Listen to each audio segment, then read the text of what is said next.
इस दुनिया में जितनी भी बुरी चीज़ें होती हैं, बुरी घटनाएं होती हैं, ये क्यों होती हैं? बुरी शक्तियाँ, बुरी आत्माएं, इनको कौन कंट्रोल करता है? ये किसका हुक्म मानते हैं? क्या ये सैटन या लूसीफर को मानते हैं? भगवान ने हम सभी को बनाया है, इस दुनिया को बनाया है, नेचर को भी बनाया है, जानवरों को भी बनाया है और फरिश्तों को भी बनाया है। और शायद आप लोग ये बात नहीं जानते होंगे कि लूसीफर एक एंजल था, एक फरिश्ता था। लूसीफर आर कैटेगरी का सबसे बेस्ट एंजल था, एक ऐसा फरिश्ता और ऐसा क्रिएचर। ऐसा माना जाता है कि भगवान के द्वारा बनाया गया सबसे बेस्ट क्रिएचर्स में से एक है लूसीफर। लूसीफर कोई सैटन नहीं है, लेकिन ये सैटन बन गया। इस वीडियो को आप पूरा लास्ट तक देखना। So let's begin. जैसा कि मैंने कहा, भगवान ने लूसीफर को बनाया, जो सबसे बेस्ट क्रिएचर्स में से एक था। ऐसा माना जाता है कि लूसीफर सबसे सुंदर एंजल्स में से एक था और उसे बाकी एंजल्स से ऊपर का दर्जा दिया गया था। लूसीफर हर वक्त प्रीशियस डायमंड और रेयर जेमस्टोन्स का हार पहनकर स्वर्ग में अपने स्थान पर विराज करता था। लूसीफर के पास भरपूर ज्ञान था। लूसीफर हर एक बहस में अपनी बात को रखता था और बाकी एंजल्स उसकी बातों को सुनकर उसकी बात मानने लगते थे। लूसीफर भी इमॉर्टल है, यानी अमर है। उसके पास 2 सफ़ेद पंख है, जिसके मदद से वो बहुत ही तेज़ रफ्तार से उड़ सकता है। लूसीफर धोखा देने और लोगों को मैनिपुलेट करने में माहिर था। लूसीफर इतना परफेक्ट और इतना पावरफुल था कि उसके अंदर घमंड आ गया, उसके अंदर एरोगेंस आ गया। उसे अपनी शक्तियों पर घमंड आने लग गया था और उसने ये सोचा कि क्यों ना मैं भगवान से भी ऊंचा बन जाऊं। हिब्रू बाइबल में इसका जिक्र है कि लूसीफर ने ये कहा है कि मैं अपना सींग और थ्रोन भगवान से भी ऊंचा रखना चाहता हूँ, मैं भगवान से भी बड़ा बनना चाहता हूँ। लूसीफर ये जानता था कि वो बाकी सारे एंजल्स में से सबसे बेस्ट था, तो वो अपने साथ बाकी एंजल्स को भी मिलाना शुरू कर दिया। उसने ऐसे एंजल्स को अपने साथ मिला लिया जो उसके साथ भगवान के खिलाफ लड़ने में उसकी मदद कर सके। फिर स्वर्ग में लड़ाई हुई। जो फरिश्ते बुरे बनकर लूसीफर के साथ मिलकर लड़ाई किए, वो बुरे के लिए लड़े और अपने लीडर को जिताने के लिए भगवान के खिलाफ लड़ने लगे। लेकिन शायद लूसीफर ये चीज़ भूल चुका था कि वो अकेला आर्कएंजल नहीं है।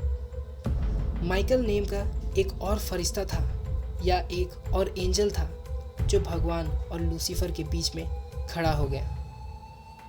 उसने खुद एक सेना बनाई जो अच्छी सेना थी। माइकल और माइकल की सेना लूसीफर और लूसीफर की सेना से लड़ी और लास्ट में लूसीफर हारने लगा।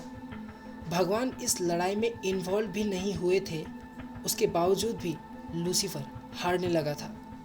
जब लूसीफर को लगा कि वो हार रहा है, तो उसने एक ड्रैगन का रूप ले लिया, एक बहुत बड़ा और भयानक ड्रैगन जो बहुत ही खतरनाक था दिखने में। फिर भी माइकल ने उस ड्रैगन को यानी लूसीफर को हरा दिया।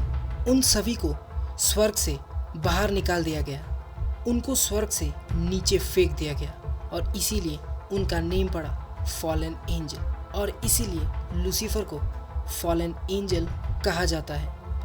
जैसा कि मैंने आपको बताया, लूसीफर दिखने में बहुत अच्छा था, बहुत पावरफुल, सभी एंजल्स में से सबसे बेस्ट। लेकिन जब ये लड़ाई हुई तो उसका रूप बदल गया, उसको एक भयानक रूप दे दिया गया, उसको श्राप दे दिया गया और उसे नीचे सड़ने के लिए छोड़ दिया गया। स्वर्ग से उसे हमेशा के लिए बाहर निकाल दिया गया। स्वर्ग का दरवाज़ा उसके लिए हमेशा हमेशा के लिए बंद कर दिया गया। उसके जितने भी साथी थे उन्हें नर्क में फेंक दिया गया। उनमें से कुछ एंजल्स जो बुरे थे वे धरती पर आ गए और इस दुनिया में घूमने लगे और इस चीज़ का बदला शैतान लेता है और अभी ले रहा है।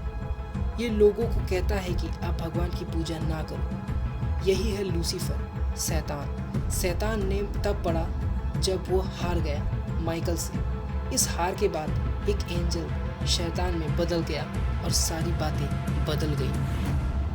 अब जो लूसीफर था वो शैतान है। उसने ये सोचा कि भगवान के द्वारा बनाई गई दूसरी सबसे खूबसूरत चीज़ क्या है? मनुष्य, इंसान। और यही जितनी भी बुरी शक्तियां हैं मनुष्यों का बुरा चाहती हैं। अगर कोई इंसान शैतान की पूजा करता है तो शैतान खुश हो जाता है। वह ये देखता है कि कोई तो मुझे भगवान मानता है, इसीलिए वो बहुत कम समय में उनकी इच्छाएं पूरी कर देता है। लूसीफर उन्हें लालच देता है कि तुम अगर मेरी पूजा करोगे तो दुनिया में तुमको सब कुछ मिलेगा। लेकिन मैं बता दूं, यहाँ सब कुछ उल्टा है। भगवान जब कोई चीज़ आपको देता है तो उसके बदले में आपसे कुछ नहीं मांगता। शैतान हर दी हुई चीज़ की कीमत मांगता है। वो कीमत आपकी जान भी हो सकती है। वो कीमत आपको इस्तेमाल करने का भी हो सकता है। लूसीफर लोगों से 7 सिन करवाना चाहता है जिससे इंसान का स्पिरिट नर्क में कैद हो जाए, और इसके लिए उसने 7 अलग अलग डीमन को भी अपॉइंट किया है। अब वो 7 सिंस के बारे में मैं आपको अलग वीडियो में बताऊंगा। इसलिए आपने देखा होगा कि जितने भी लोग डार्क मैजिक प्रैक्टिस करते हैं या काला जादू करते हैं उनकी मौत हो जाती है, या उनके शरीर को आत्माएं इस्तेमाल करती हैं बुरे कामों को करने के लिए, उनसे बदला लेने के लिए, इस दुनिया के लोगों को तबाह करने के लिए। ये जितनी भी आत्माएं भटकती हैं ये कहाँ से आई हैं? ऐसा माना जाता है कि बहुत सारे फॉलन एंजल्स धरती पर आने के बाद उन्होंने शादियाँ कर ली। फिर उन्होंने बहुत बड़े बड़े क्रिएचर्स, जिन्हें जायंट्स भी कहा जाता है, वो बनाने शुरू कर दिए। जो उनके बच्चे हुए वो जायंट्स हुए, और क्रिएचर्स जो आधे इंसान और आधे शैतान थे वे धरती पर तबाही मचाने लगे।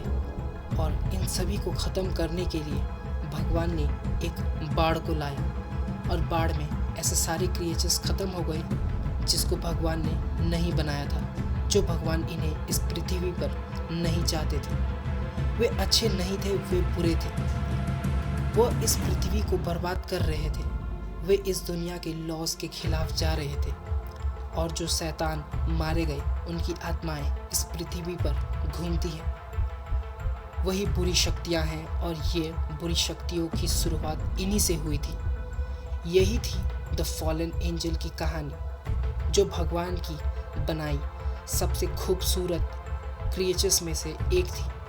और भगवान के साथ इस लड़ाई ने उसे एक शैतान बना दिया जिसे अब कोई पसंद नहीं करता, और उसका बर्बाद होना तय है। लूसीफर को काफ़ी सारे टीवी सीरीज़ और मूवी सीरीज़ में डिस्क्राइब किया गया है, जैसे कि सुपरनैचुरल्स, कॉन्स्टेंटिन, डैंटेस इन्फर्नो में भी इसका जिक्र है। इस वीडियो को लाइक और शेयर करना ताकि आपके दोस्तों को भी सैटर्न और फॉलन एंजल के बारे में पता चले, और इस चैनल को भी सब्सक्राइब कर लेना अगर आप ऐसे मिस्टीरियस कंटेंट्स को पसंद करते हैं।